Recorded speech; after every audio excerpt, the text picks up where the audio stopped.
Hari ini kita bakal nyelam ke dunia yang beda banget dari apa yang biasa lu bayangin. Nih ya, coba lu bayangin aja, warga biasa, bukan profesional, bukan aparat, cuman orang-orang biasa nih yang muak sama kekejaman kartel Meksiko. Itu bangkit dan akhirnya berani bilang cukup. Di video kali ini gue bakal ngebahas momen-momen bentroknya warga sipil yang berani bangkit ngelawan kartel.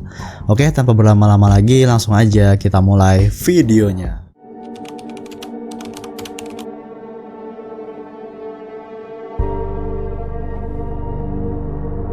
Lu pernah dengar nggak bre istilah autodefensas? Kalau belum, sekarang saatnya lu tahu. Awalnya istilah ini tuh muncul di Michoacan, salah satu wilayah yang dulunya itu dikuasain sama kelompok kriminal terkenal, yaitu Los Zetas. Ketika Los Zetas mulai ngambil alih jalanan Michoacan dari geng-geng lokal, muncullah La Familia Michoacana, yaitu geng lokal yang punya satu tujuan jelas, yang adalah ngusir Los Zetas dan ngambil alih kendali wilayah mereka sendiri. Tapi jangan salah bre, autodefensas tuh bukan cuma soal geng lawan geng.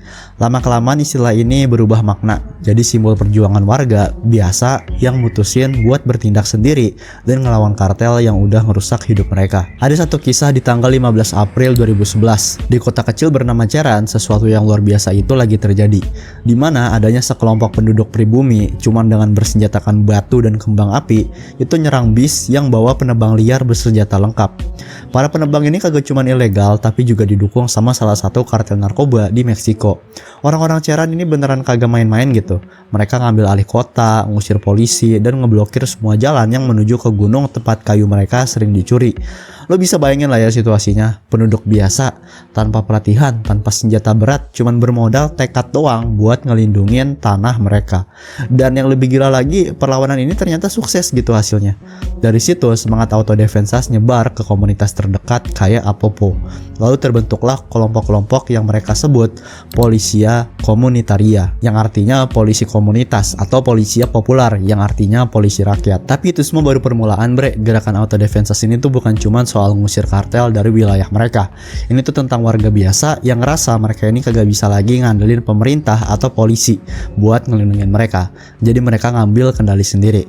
Gimana mereka ngelakuin itu? Yaitu kagak cuma ngelewat perlawanan fisik, tapi juga lewat semangat persatuan dan keadilannya. Sekarang lu siap buat masuk lebih dalam ke cerita-cerita gila tentang 5 tokoh biasa yang berani ngelawan kartel. Kisah mereka ini kagak cuman nginspirasi semangat perjuangan di sana gitu, tapi juga bakal bikin lu mikir soal apa artinya keberanian. Lu bakal lihat kadang pahlawan itu kagak pakai seragam atau lambang, tapi cuman orang-orang biasa yang muak dan akhirnya berani ngelawan ketidakadilan. Sang dokter pejuang. Di Meksiko sana ada seorang dokter yang kagak cuma nyembuhin pasien, tapi juga ngelawan kartel. Di tengah kekacauan Michoacan, yaitu wilayah subur di barat Meksiko yang jadi medan perang antara kartel Los Caballeros Templarios, polisi federal, dan militer Meksiko.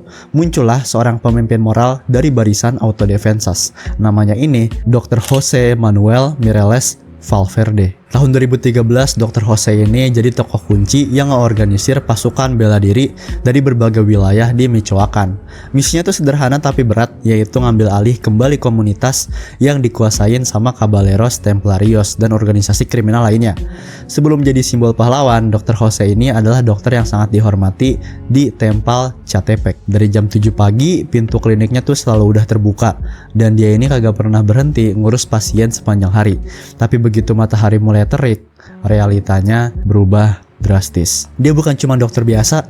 Dr. Jose ini mainin peran penting dalam mengusir kartel dari kotanya dan beberapa daerah lain. Keberanian ini bikin dia tuh jadi sosok nasional, pemimpin sekaligus wajah dari autodefensas waktu itu. Dalam satu wawancaranya dia bilang kalau dia ini gabung dengan kelompok ini buat ngelindungin keluarganya dari cengkeraman kartel Knight Templar. Dia tuh tahu betapa brutalnya mereka karena dia ini pernah jadi korbannya itu sendiri, diculik dan dimintain tebusan gitu. Bahkan endingnya beberapa anggota keluarganya juga dibunuh tanpa ampun. Jelas perjuangan Dr. Jose kagak pernah mulus. Januari 2014 dia ini ngalamin kecelakaan pesawat yang hampir ngerenggut nyawanya. Perjalanan ke komunitas Zikuiran yang dia lakuin itu berakhir tragis dengan paru-parunya yang tertusuk dan 48 sekrup yang harus ditanam di tengkoraknya. Barulah gara-gara itu pemerintah Meksiko udah kagak bisa pura-pura nggak tahu lagi.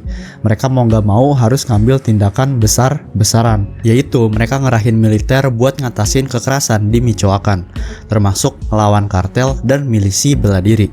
Pada masa ini video yang nunjukin Dr. Jose dalam kondisi luka parah itu beredar. Di rekaman itu dia minta kelompok autodefensas ini buat nyerahin senjata mereka dan kerjasama bareng militer. Tapi nggak lama setelah itu muncul video lain yang isinya beda 180 derajat. Di video kedua Dr. Jose ini bilang kalau kelompok autodefensas itu cuma bakal nyerahin senjata kalau militer ini bisa bener-bener ngamanin wilayah mereka dari Knight Templar, termasuk nangkep atau ngeliminasiin para pemimpinnya kayak Servando Latuta Gomez dan Nazario El Chayo Moreno. Belakangan Dr. Jose ini buka suara kalau pesan di video pertama itu sebenarnya dimanipulasi sama pemerintah. Dia tuh dipaksa baca naskah yang udah disiapin dan video itu diedit supaya kelihatan kayak pendapat pribadinya. Juni 2014, Dr. Jose ini ditangkap bareng 45 orang lainnya di Lázaro Cárdenas, Michoacan. Tuduhannya sendiri yaitu melanggar undang-undang kepemilikan senjata. Pemerintah tuh ngotot buat nangkep warga sipil bersenjata yang bukan bagian dari Fuerza Rural atau polisi pedesaan. Meskipun di penjara, suara Dr. Jose itu kagak pernah bener-bener dibungkam. Lewat mantan pengacaranya dan channel YouTube Grillo Nautas, dia ini ngasih pesan ke masyarakat. Tahun 2015 dia dengan lantang bilang gak cuman Manuel Mireles yang kagak bersalah, tapi semua anggota autodefensas yang bersenjata buat ngelindungin rumah, keluarga, dan properti mereka, karena nggak ada yang lain yang mau bantu mereka. Tahun 2016 ceritanya berubah. Dr. Jose tuh bikin pernyataan permintaan maaf kepada pemerintah dan rakyat Meksiko atas apa yang dia sebut sebagai ketidakpatuhan terhadap institusi resmi. Meskipun jaksa agung ini mencabut tuduhan terhadapnya, dia ini tetap kagak langsung dibebasin bre. Baru pada 11 Mei 2017, setelah hampir 3 tahun di penjara, dia akhirnya bebas dengan status pembebasan bersyarat. Setelah itu Dr. Jose milih buat hidup tenang. Nggak ada lagi konferensi pers besar atau aksi mencolok yang dia lakuin. Tapi perjuangannya berhenti di tahun 2020. Pada 25 November, pemerintah Meksiko itu ngonfirmasi kematian Dr. Jose karena komplikasi dari COVID-19. Dia ini meninggal akhirnya di usia 62 tahun. Meski dihormati sebagai pahlawan lokal, Dr. Jose ini kagak pernah luput dari yang namanya kontroversi. Ada klaim kalau di tahun 1988 dia ini pernah dipenjara karena diduga menanam ganja. Tapi Dr. Jose membantah tuduhan itu dan bilang kalau dia ini dipenjara karena praktik medis tanpa lisensi resmi kalau dulunya. Selain itu dia ini juga ngehadapin tuduhan kekerasan dalam rumah tangga dari istri pertama dan 2 anaknya. Tuduhan ini sempat diselidikin, tapi dia kagak pernah secara resmi buat didakwa. Terlepas dari kontroversinya, satu hal itu ada yang gak bisa disangkal, yaitu keberanian Dr. Jose dalam ngelawan kartel yang brutal. Dia ini berani ngelakuin apa yang kebanyakan orang terlalu takut buat lakuin. Tapi perjalanan autodefensas kagak berakhir di sini bre. Ada sosok lain yang memilih jalur berbeda untuk melawan kartel, Papa Smurf. Ini dia pemimpin lain yang juga jadi figur penting dalam gerakan autodefensas. Namanya Estanislao Beltran Torres atau yang lebih dikenal dengan julukan Papa Smurf. Kenapa dia bisa dapat julukan itu? Ya karena jenggot putihnya yang panjang yang bikin dia ini kelihatan kayak karakter kartun ikonik itu. Setelah Dr. Jose Mireles ini terluka dalam kecelakaan pesawat, Papa Smurf itu naik jadi simbol pemimpin selanjutnya. Tapi meskipun dia ini karismatik, kemampuan kepemimpinannya ini kagak setajam Dr. Jose. Tantangan besar mulai itu muncul ketika pemerintah Meksiko merintahin kelompok autodefensas buat nyerahin senjata mereka dan gabung ke dalam pasukan Rurales. Nah, apa sih sebenarnya Rurales itu? Jadi pas Mei 2014, pemerintah daerah Michoacan itu mulai ngebagi seragam biru dan senapan serbu ke para anggota autodefensas. Mereka pengen ngubah kelompok ini tuh jadi bagian dari polisi pedesaan resmi yang disebut Fuerza Rural. Tujuannya itu buat ngebantu angkatan bersenjata ngelawan kejahatan terorganisir di wilayah itu. Dalam sebuah upacara besar-besaran, sekitar 3.300 anggota autodefensas resmi dilantik oleh pemerintah setempat. Papa Smurf sebagai pemimpin autodefensas itu berdiri di panggung dan bilang kalau perang mereka melawan kartel itu baru aja dimulai. Tapi kenyataannya kagak seindah itu bre. Setelah pelantikan, pemerintah tuh langsung ngumumin kebijakan yang bikin gerah, dimana siapapun yang ketahuan bawa senjata ilegal di Michoacan itu bakal langsung ditangkap. Dr. Jose jadi salah satu orang pertama kan yang menentang aturan itu tadi. Dia kagak setuju dengan keputusan pemerintah yang menurutnya malah ngerugiin warga yang yang berusaha ngelindungin diri mereka sendiri di tengah situasi maraknya kartel ini. Tapi penolakan itu bikin dia berurusan dengan tekanan besar sampai akhirnya dia ditangkap, kayak yang udah kita bahas sebelumnya. Di bawah kepemimpinan Papa Smurf, lebih dari 20.000 anggota Auto Defensas semangat banget buat bergabung ke pasukan polisi perdesaan, dan seenggaknya untuk sementara gerakan ini tuh kelihatan berhasil. Bareng polisi bersenjata lengkap dan tentara, mereka tuh berhasil ngusir anggota kartel dari kota demi kota. Warga yang sebelumnya ini hidup dalam ketakutan akhirnya tuh bisa ngerasain sedikit rasa aman. Tapi masalah mulai muncul seiring waktu. Ketegangan internal dan konflik antar faksi dalam gerakan ini perlahan-lahan itu bikin situasi jadi berantakan. Perpecahan ini kagak cuma soal seragam biru atau struktur organisasi. Ini tuh juga tentang kepercayaan yang perlahan memudar antara Auto Defensas dan otoritas Meksiko. Pada akhir 2014, ketegangan antara militer dan anggota Auto Defensas ini akhirnya mencapai titik didih. Militer ini mencoba ngelucutin senjata beberapa anggota milisi warga yang akhirnya ini memicu konfrontasi besar. Situasinya jadi memanas dan tentara sampai nembakin warga sipil yang bikin 2 orang tewas. Insiden ini tuh jadi simbol bagaimana hubungan antara Auto Defensas dan pemerintah itu semakin rusak. Tapi meskipun ada konflik internal dan tekanan dari pemerintah, Auto Defensas ini tetap punya satu tujuan bersama, yaitu ngusir kartel dari wilayah mereka. Gerakan ini masih punya kekuatan besar, yaitu buat nyatuin orang-orang ketika musuh utama yaitu kartel narkoba jadi ancaman bersama. Kisah ini baru separuh jalan, bre. Papa Smurf ini mungkin jadi bagian penting dari cerita Auto Defensas, tapi dia bukan satu-satunya pemimpin yang bikin perubahan besar. Hipólito Mora. Ini tuh mungkin adalah tokoh yang kagak sepopuler El Chapo ya, tapi ceritanya ini kagak kalah gila juga. Ini tuh tentang Hipólito Mora, seorang petani yang capek banget lihat kampungnya ini dikuasain sama kartel narkoba. Terus akhirnya mutusin buat ngelawan balik. Jadi Hipólito Mora ini awalnya tuh cuma seorang petani biasa, bre, di kota kecil La Ruana, Meksiko. Tapi gara-gara kartel Knight Templar yang makin brutal, yaitu dengan nyulik orang, ngancem warga, sampai ngontrol harga jeruk nipis. Nah, barulah di situ akhirnya dia naik darah. Titik puncaknya ini pas anaknya sendiri dilarang panen jeruk di dalam tanah mereka sendiri. Kan ini mah udah kagak masuk akal gitu, bre. Kelakuannya kartel-kartel ini, masa kagak boleh panen di ladang sendiri anjir? Dari situ Hipólito langsung gerak. Dia ini ngebentuk kelompok vigilante buat ngelawan kartel. Dan yang bikin lebih gila lagi, mereka tuh perang sendiri tanpa bantuan pemerintah. Tapi akhirnya setelah cukup lama berjuang, pasukan militer Meksiko turun tangan dan bantu ngusir kartel dari Michoacan. Setelah kartelnya minggat, banyak vigilante lain yang langsung bubar. Tapi Hipólito sendiri ini tetap bertahan. Dia tuh pengen mastiin kotanya aman dan kagak balik lagi ke tangan kartel. Karena perjuangannya, Hipólito pun jadi punya hubungan deket sama pejabat militer dan kepolisian federal. Dia ini jadi informan penting buat ngelacak laboratorium produksi narkoba kartel. Pokoknya dia ini jadi orang yang selalu dicari aparat lah buat dapetin info soal apa-apanya kartel. Nah, setelah situasinya mulai agak tenang, muncul masalah baru, yaitu konflik internal di antara para pemimpin vigilante itu. Salah satu nama yang jadi saingan beratnya Hipólito adalah Luis Antonio Torres alias El Americano.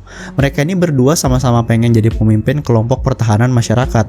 Tapi bedanya, Hipólito itu nganggep El Americano ini punya hubungan sama kartel Knight Templar, yang mana itu adalah kelompok yang dia benci kan. Drama tuh makin panas pas awal 2014. Hipólito ini tiba-tiba ditangkap atas dugaan ngebunuh 2 anak buahnya El Americano. Tapi gara-gara buktinya kurang, dia dilepas lagi. Di sisi lain, El Americano ini nuduh Hipólito sebagai orang bayaran kartel. Konflik ini akhirnya tuh meledak di tanggal 16 Desember 2014. 2 kelompok mereka itu adu tembak selama 2 jam penuh. Hasilnya itu adalah 11 orang tewas, termasuk 6 anak buahnya El Americano dan 5 orang dari kubunya Hipólito. Salah satunya adalah anaknya sendiri. Kehilangan anak tapi kagak bikin Hipólito ini mundur, bre. Dia tuh tetap maju perang buat ngelawan kartel. Bukan cuma di lapangan tapi juga lewat media.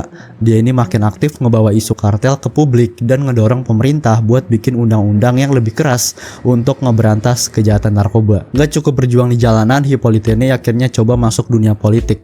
Tahun 2021 dia tuh maju sebagai kandidat gubernur Michoacan dari partai Solidaridad Encuentro. Sayangnya jalannya di politik ini kagak bertahan lama. 29 Juni 2023 jadi hari kelam buat Hippolyto Mora. Di umurnya yang 67 tahun, dia ini tewas dalam serangan brutal. Mobil lapis bajanya itu disergap dan ditembakin pakai senapan otomatis. Saking ganasnya serangan ini, pas ke TKP mobilnya itu udah sampai kebakar habis, bre. Mungkin lu nanya gitu, siapa yang ngebunuh Hippolyto? Itu masih jadi pertanyaan. Tapi satu hal yang jelas, perjuangannya ngelawan kartel ini bikin dia jadi target buat banyak pihak. Tim The Nailer Volley. Oke bre, kali ini kita geser dikit dari Meksiko ke perbatasan Amerika Serikat ya. Ada satu sosok yang menarik banget buat dibahas, yaitu tim The Nailer Volley. Dia ini mantan militer, umurnya tuh 60-an, cerai, kehilangan segalanya gara-gara krisis ekonomi 2008. Dan sekarang habisin waktunya itu buat patroli perbatasan Arizona bareng kelompok relawan untuk ngejar penyelundup narkoba. Jadi ceritanya tuh tahun 2011 si Volley ini tuh ninggalin California dan pindah ke Arizona. Kenapa? Karena dia yakin banget perbatasan Amerika Serikat itu sebenarnya kagak seaman yang media atau pemerintah bilang. Dari situ dia bikin kelompok yang namanya Arizona Border Recon atau AZBR. Semacam tim vigilante yang kerjanya ini ngawasin jalur penyelundupan di perbatasan.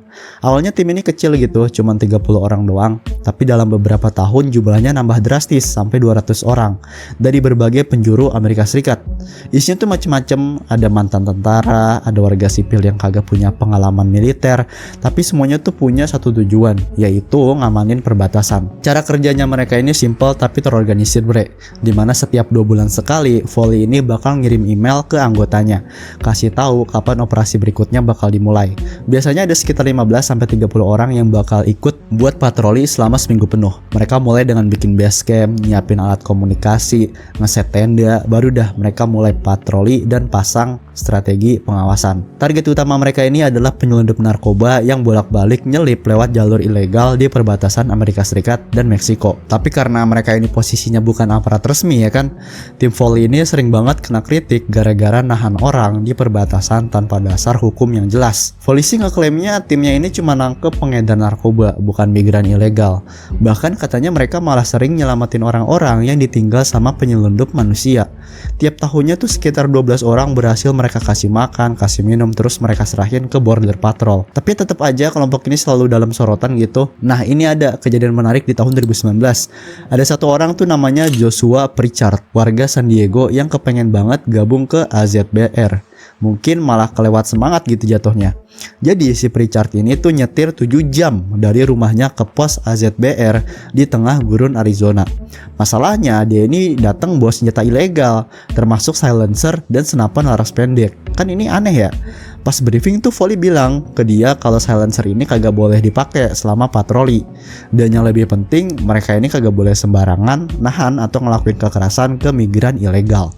Nah, si Pritchard ini tuh langsung emosi. Dia tuh kagak terima sama aturan itu dan akhirnya diusir dari kelompok. Tapi ceritanya kagak berakhir di situ.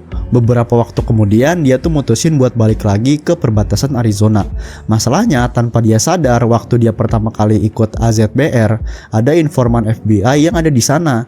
FBI mulai nyelidikin dia dan ternyata Pritchard ini sebenarnya seseorang kriminal berat. Dia tuh udah punya catatan kriminal sebelumnya dan hukum sebenarnya ngelarang dia buat punya senjata. Makanya senjata yang dia punya itu jatuhnya ilegal gitu bre.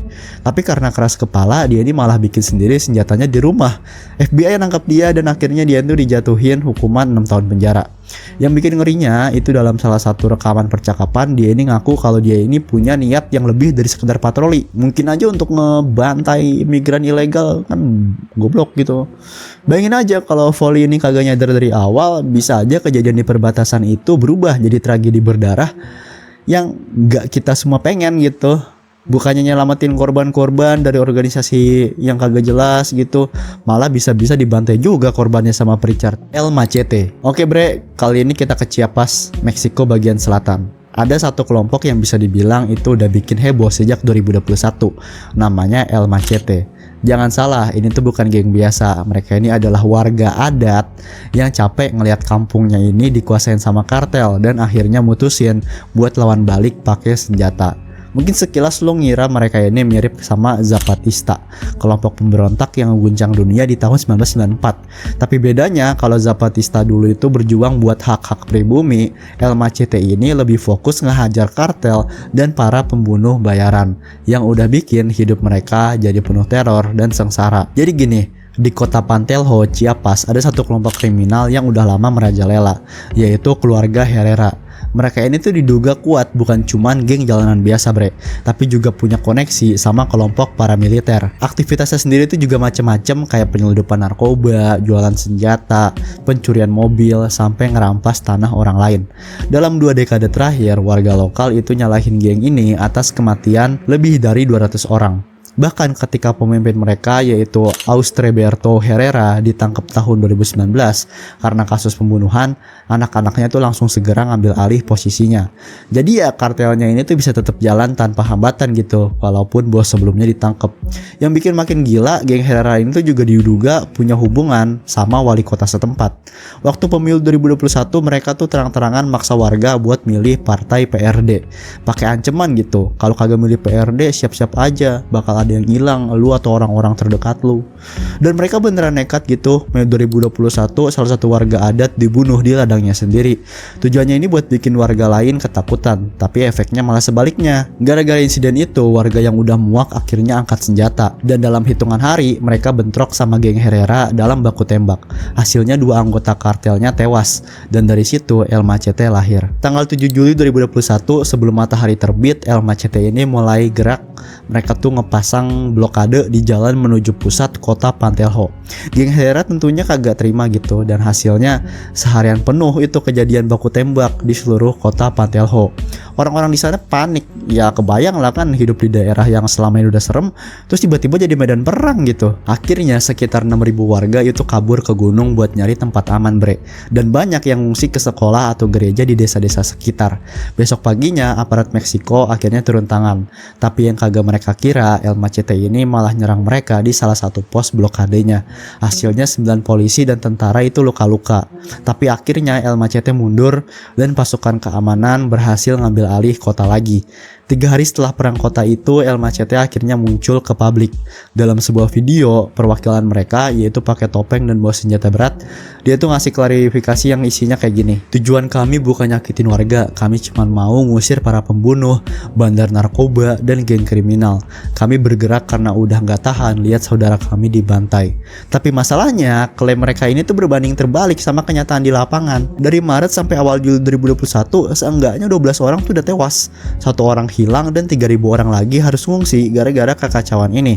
Kagak cuman itu, El Machete juga dituduh ngebakar puluhan rumah dan kendaraan, serta nyulik 21 orang. Beberapa saksi percaya kalau para korban itu dibawa ke San Jose Buena Vista Tercero, yang diduga kuat jadi markas operasi rahasianya mereka. Pas ditanya soal tuduhan ini, salah satu anggota mereka yang masih muda, tentu aja masih pakai masker juga, itu cuman ngejawab, kami cuman ngelakuin ke rumah mereka apa yang mereka lakuin ke keluarga kami. Mereka bunuh saudara kami, ambil tanah kami, sekarang rasainlah sendiri kalau digituin. Apa dah? Kan kagak jelas anjir, katanya mau ngusir kriminal tapi malah ngerugiin warga kota juga. Kan ini masalah sasaran gitu ya.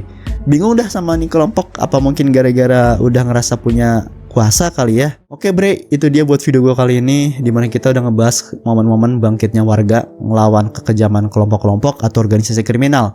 Gimana menurut kalian? Kalau kalian mau lihat gue ngebahas soal perkartelan lagi, bisa buat like, komen, dan share video ini. Terus juga bolehlah buat subscribe channel ini. Oke, sampai jumpa lagi di video berikutnya. Dadah.